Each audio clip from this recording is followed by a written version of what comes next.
Hey, coaches, welcome back to Football Talk with Coach Chip. Been a minute, about a week. Well, I get a lot of questions sometimes through the old mailbag, seagle.chip at gmail.com, sometimes on Twitter, sometimes on the Book of Faces. They said, you sure do have a lot of stuff on your YouTube channel, Football Talk with Coach Chip, that is.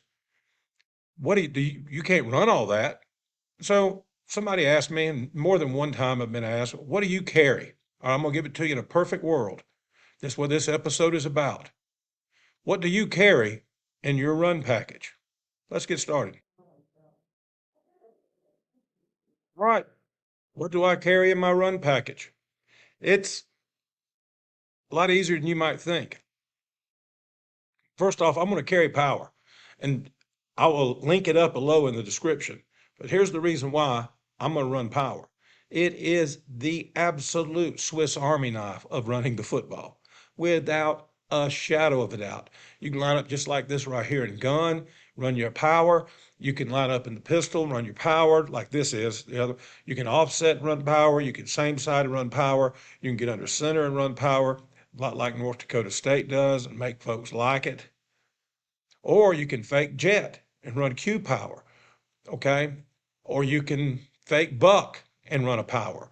Power, you can do so much. You take that guy out, take this guy right here out of the box, put him right out here, go sidecar, and you got the power sweep, okay? The power read with the quarterback reading the end right here because you're not going to block him. And let this guy get out here and stalk that backer. Okay. You can, and of course, to me, and I've told you all this before, the counter and power is the same play. Now, let me say this. I probably should have said it in the intro. What I'm sharing with you are not plays. What the diagrams you're seeing here, that you can see them all throughout the channel, and I'll link a bunch of stuff at the bottom. I'll link things like the A gap, several A gap power. Maybe I'll just link the playlist. And I've got a video devoted to different things you can do off power. I got one video that's nothing but quarterback reads, and it's predominantly power. Okay, front side reads and the like. I like getting in this thing and running the power right here and reading the end with the back being downhill, letting him be the one that gets hit by the DN and letting the quarterback keep it outside. I prefer that power read than the one everybody else runs because that's the one where your quarterback's running inside the tackles. But there's all kind of things you can do. And I consider the counter part of the power. I block it the same. I have a video devoted to that. I'll link that up below. Whereas all you got to do is the guard now, instead of wrapping, is kicking, and the H or the F, whatever you call him, your sniffer, instead of him being the kicker or the J blocker, he's the wrapper. So to me, it's the same play, you block it the same way. But what I was going to tell you is I look at it from what does my offensive line have to learn? And you're only going to see it. It's just less than a handful of plays. To me, a handful is five. You got five fingers. Okay. And they're just blocking schemes. All right. So what blocking schemes am I teaching my line? And I've said this to you, and if you're a devoted subscriber and viewer of the show, of the channel, you know what I say. I believe you can do anything in the backfield that your backs can comprehend. And usually they're going to figure it out because they got a chance to run the football and score. But you can do anything in the backfield. Don't frig around with those guys up front, with your big boys. Teach them basics. Every now and then you can tag something like tell the backside tackle, instead of driving the end, climb the backer. Instead of climbing the backer, drive the end. You can tag things like that. But understand, basically, you don't want much. And I'll be honest with you, since I made the conversion from wing T, even though I still have a wing T mentality, and my approach to football about putting people in conflict, putting defensive players in a bind, sequencing of plays, making many plays as possible look alike, all things I learned from the wing T. But when I made that transition, okay, I actually have less stuff for my linemen than I did before. And I know that may sound crazy, but I actually have less stuff. And part of the reason why is because in gun, there's so much more you can do.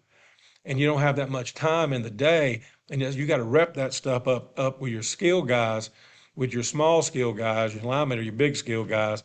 and passing game and things like this, screen game, quick game. Okay, all these different things, your read game. You got to have time for that. And so I limit drastically what my kids do up front. So right off the bat, we're going to go power and then we're going to go counter. It's the same play to me. Okay. Then I got my zone, my version of zone, the way I do it. I'll link that up in the descriptions below. If you haven't seen it, check it out. I put it in first thing.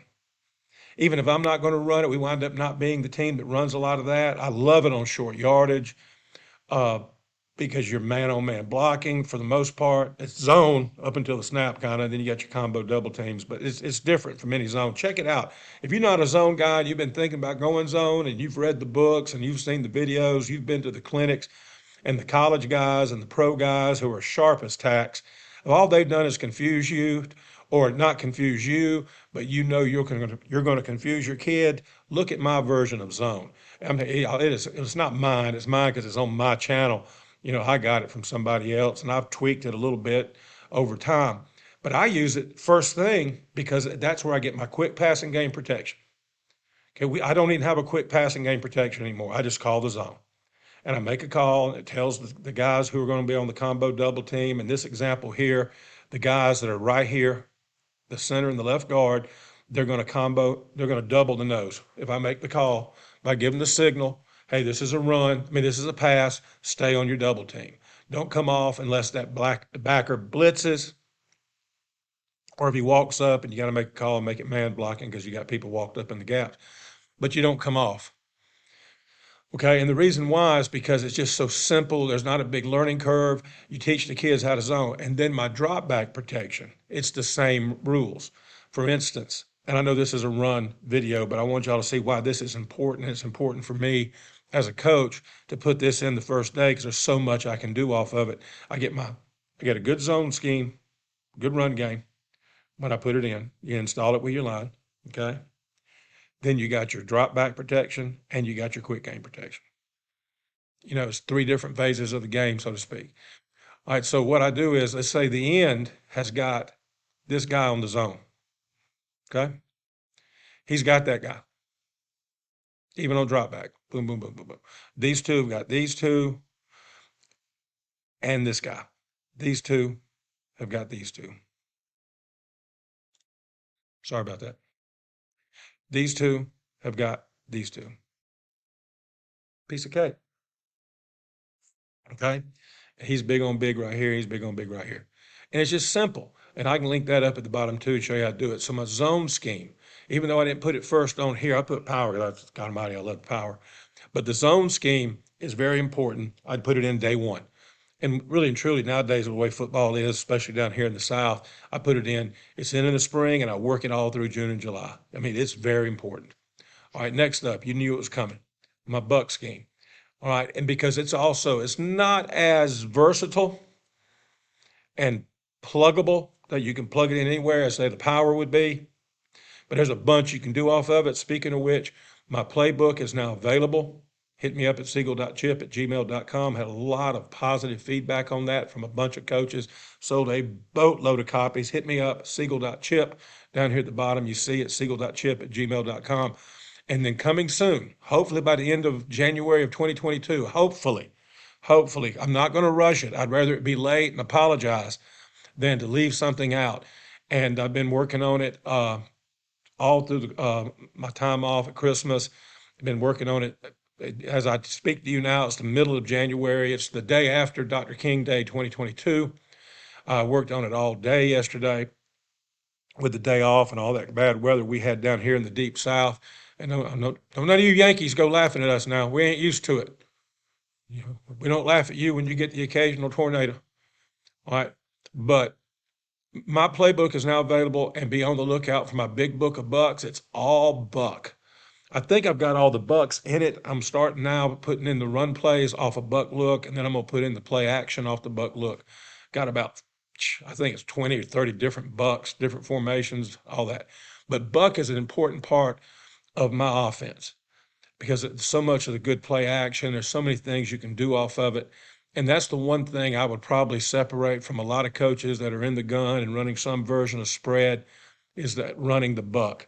Because and it's very expensive. And it's the second thing I put in. And the reason why is because the power, there's so much of it I get that is like marrying the buck in the zone almost the way I do it. That when I go to power on the third install, okay, the third thing I install, the kids have already been taught how to block down. The kids have already been taught the combo double team because of the zone. And so now I'm just kind of marrying the concepts. Okay, remember we combo double team? Yeah, that's what you're doing here on the play side at the point of attack on power. And buck is very important. And that's why, in order of install, it goes zone, buck, then power counter. Okay. In order of install. And that's just personal preference. I've told y'all before, it's like cooking. Salt's personal preference. Season to taste, dude. But I go zone, buck, power. Okay. And that's the order I install. And this order here is just the way it is. But I love the buck. There's so much you can do off the buck. I love the buck for the same reason I love the jet. It makes people move. And you say, wait a minute, the buck makes people move? Yes, you start pulling those guards, those backers start moving. And because I do love the RPO, and that's when you get RPO passing lanes open, when you start making these dudes right here flow with pulling guards, that's when you get these open passing lanes right here, and you get guys having to come off the backside to stop counter, and it takes them out of the ability to stop the buck. And it's just so many things you can do. Teams have to involve the safety a lot of times to stop the buck, get them to run that alley right there that we're creating, kind of like Vince Lombardi. Want to get a seal here and a seal here and run the ball right here. If they get that safety involved, I've always got a coach who's watching that safety, especially on jets and bucks. And if they're getting that safety involved, they don't have to necessarily get him involved and spin him down or have him react and come down. But if he's going over the top pre-snap or right at the snap and he ain't reading jack crap just because of what the play is, we're going to bust their butt backside with a post or something on a play action. So in order of install, it's zone, buck, power counter. Remember, I consider power and counter the same play for the lineman. You can do anything you want to in the backfield.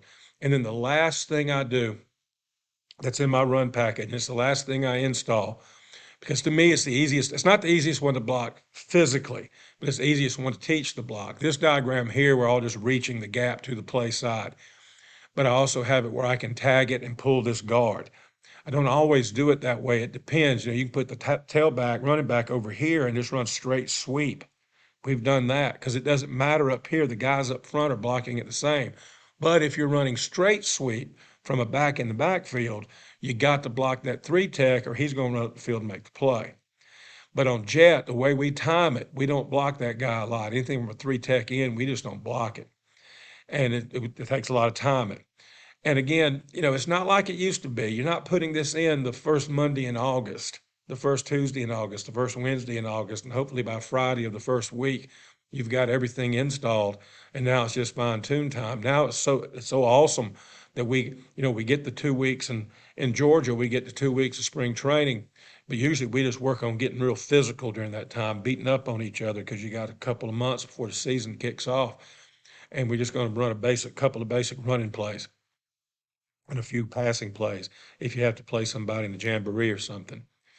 But then when June gets here, as soon as we get our weightlifting, our conditioning in, then we can start installing this stuff. I'll have everything installed at least knowledge-wise by the middle of July. And that's taking my time because we're going 3 days a week, usually in June, start going 4 days a week in July. And we go 3 days. Some folks say, you only go 3 days? But yeah, we're going 3 hours hard at it. About an hour weight room, about an hour conditioning and agility, and about an hour of football stuff. Because down here, we're allowed to get the balls out. I know some of y'all that watch this and are subscribers to the channel, your state doesn't let you get the balls out, or even some states only have contact with the kids. I was talking to a coach in Massachusetts a few years ago. I said, good God, man. I mean, and that's just another reason why when you look at the Power Fives, you see a lot more guys from the Sun Belt, so to speak, than you do other parts of the country because whoever's in charge of y'all's football up there doesn't give y'all the same opportunities they give us. That's not a knock against y'all coaches in the Midwest and in the Northeast or even the West Coast. It's just the way it is. We get more opportunities with our kids based on what I've talked to with coaches. Of course, Texas is in the same boat we're in. They get all the opportunities in the world they need. There's some schools, when the coach has been there a while, heck, they could play a football game a week into August because they've got everything in. They've been working on it all summer. So that's the order of things right there. Remember, not the order of I install them, but here, what I carry in my run package. Power counter, to me, it's the same play. Zone, my version of it, it's different. I'll link it up below. The buck, the stretch, AKA, is what I use for the jet or just for a straight wide sweep. Um, the order in which I install them: zone, buck, power stretch. Zone, buck, power stretch. Because like I told you, you got so much you can do out of the zone. The buck has so many moving parts. Once you get the zone and the buck in, then to me, the power counter is a little bit easier. To me, the way I teach it, and somebody else, and you can convince me, football, I'm not going to argue with anybody about football. Whatever works for you, works for you. I'm just telling you what has worked for me. And this is, if I'm blessed enough to be able to tee it up again in August, this will be the 38th season of coaching football. 38th. I've been doing this since 1985. All right, be sure to subscribe, like, and share Football Talk with Coach Chip.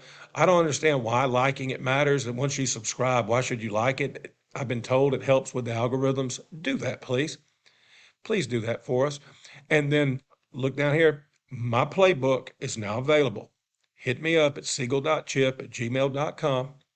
Seagle.chip@gmail.com. Don't forget our friends at Right Equipment.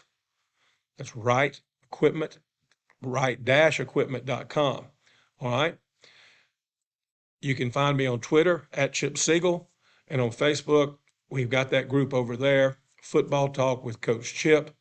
And again, if you're not subscribing and you're watching this, why? Why?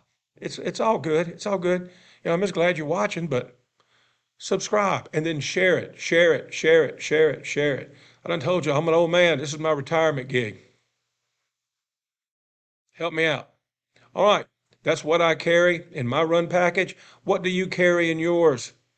Let me know at Chip Seagle on Twitter. Let me know at Football Talk with Coach Chip. Let's talk about it. Let me learn something from you. I appreciate it.